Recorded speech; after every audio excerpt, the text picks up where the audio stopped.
Are you tired of being lazy and inconsistent? You do productive things for a few days, but by day 6, you just go back to scrolling, watching porn, and just existing. I used to be someone who was once stuck in this cycle, and because I was so inconsistent, I didn't really achieve much in life. My grades were poor, my physique was below average, and I was always this quiet, introverted person who had no confidence in himself, just a complete pushover. But fast forward to today, all that changed. I am now that person who is a top performing student. I've worked at Fortune 500 companies. I am now pretty athletic, and most of all, my confidence level has skyrocketed. And one of the biggest reasons for my transformation was consistency. It was being able to study consistently day after day that got me the good CGPA. It was being able to consistently practice mock interviews that got me the job. It was me training consistently for years that got me to become athletic. Consistency is that magic ingredient that unlocks all the gifts of the universe. In this video, I'm going to share with you some of the most important principles that allowed me to become consistent. Now, this is not going to be one of those feel-good videos where I talk about some quick 5-minute hack to fix your life. The principles in this video are going to require you to make some serious lifestyle changes. But the results that you're going to get from them are incredibly powerful and very noticeable. So let's get right into them.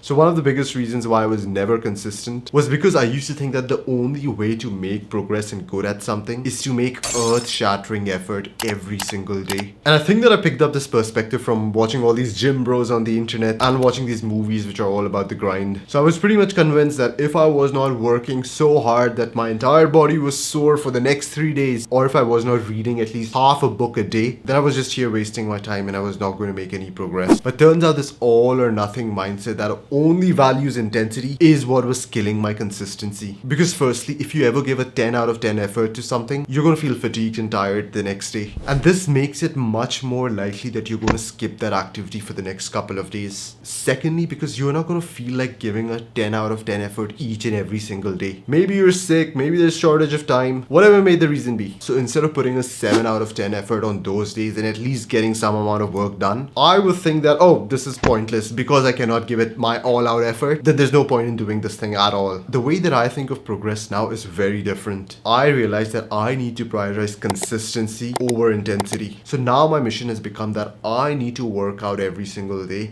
and I need to work on my business every single day. The intensity has taken a backseat. The effort that I put each day on most things is a 7 out of 10 effort. And I always reserve something in the tank for the next day. Each day I know that I can probably go 4 more rounds on the heavy bag, or I can work for 40 minutes more on my business. But I know that if I go overboard with these activities, I'm going to be all burnt out the next day and probably skip them. So I always leave a bit of extra fuel in my tank. And this way I actually look forward to doing them tomorrow. I realize that operating at 70% for the next 500 days in a row is a lot more sustainable and it's going to give me a lot greater results than operating at 500% for the next 7 days. If you have a really short time horizon to measure your progress, like you want to see progress within the next 3 days, then of course you're going to try to make earth-shattering effort every single day. But instead, if your mindset is like, I am here to play the long game, I want to see progress over the next 3 months instead, then you're automatically going to prioritize consistency over intensity. You know, in life there is this principle that when you have a bit of something, then it leads to more of that thing. For example, if you have money, then you have more investment opportunities and therefore you can make even more money. When you have some amount of fame, then everyone wants to interview you and this leads to even more fame. This principle is also true when it comes to consistency. Consistency leads to more consistency. I don't know if you guys have ever visited a gym on January 1st, New Year's time. The gym is usually just jam-packed with people who are just getting started out with the whole New Year, New Me mantra. But a month later, that gym is empty with only a handful of people there. But these handful of people are the kind of people who have been going to the gym for the last 10 plus years. Whether it's raining outside or whether it's the weekend, these people just walk in, get their workout done, get out. The reason is that once you repeat something over and over again, then that thing becomes a part of who you are. It becomes a part of your identity. Like those regions of the brain that have been fired over and over again, they wire together so strongly that behavior of going to the gym or reading that book becomes effortless. You do not even have to think about it or motivate yourself. This is why when you first think about starting a new activity in your life, your first priority should be doing that activity in low doses every single day just so that it can become part of who you are. It can become part of your identity. Once something has become part of your identity, then it becomes effortless to do. And that is when you can begin to increase the intensity. What I do sometimes is that I put a mark on my board. And this mark represents that I've done something productive, like reading or working out that day. What I've found is that initially when your board is clean, you don't have any momentum, then it's a bit hard to actually get things started and do these activities. But as soon as you have like 4 or 5 crosses, that is when I felt that I had momentum with me. Like I was riding this big wave, and this wave made it easier to continue my streak. I remember there being days when I did not feel like doing anything productive, but then I would just look at my board and I would see that I have a streak of 32 days, 32 marks on that board, and there's no way that I would want to give that streak up. So I would just get up and get things done. And this principle is so powerful that you see a lot of these apps such as Snapchat and Reddit now have this concept of streaks in them just to get people hooked. So you might as well leverage this concept to your own advantage. If you're someone who has never done anything consistently, then most activities that you will do will offer some kind of resistance. Let's call this thing activity resistance, and this is our big enemy. What I've realized is that in the past, I would try to beat this activity resistance using my willpower alone. So for the first 3 or 4 days, I would be extremely motivated. I would successfully beat this resistance and I would get a lot of productive things done. But then by day 6, once this motivation actually ran out, because motivation is a limited resource and it is bound to run out, that is when once again the resistance would be too much, and then I would go back to procrastinating. You see, the true secret to becoming consistent is not just hyping yourself up with motivation and trying to fight that activity resistance, but the secret is to instead lower the activity resistance to such a level that it becomes effortless to do that behavior. One such way to really lower the resistance of an activity is to remove all uncertainty surrounding that activity. For example, if you are a student and you would like to study consistently to get that 4.0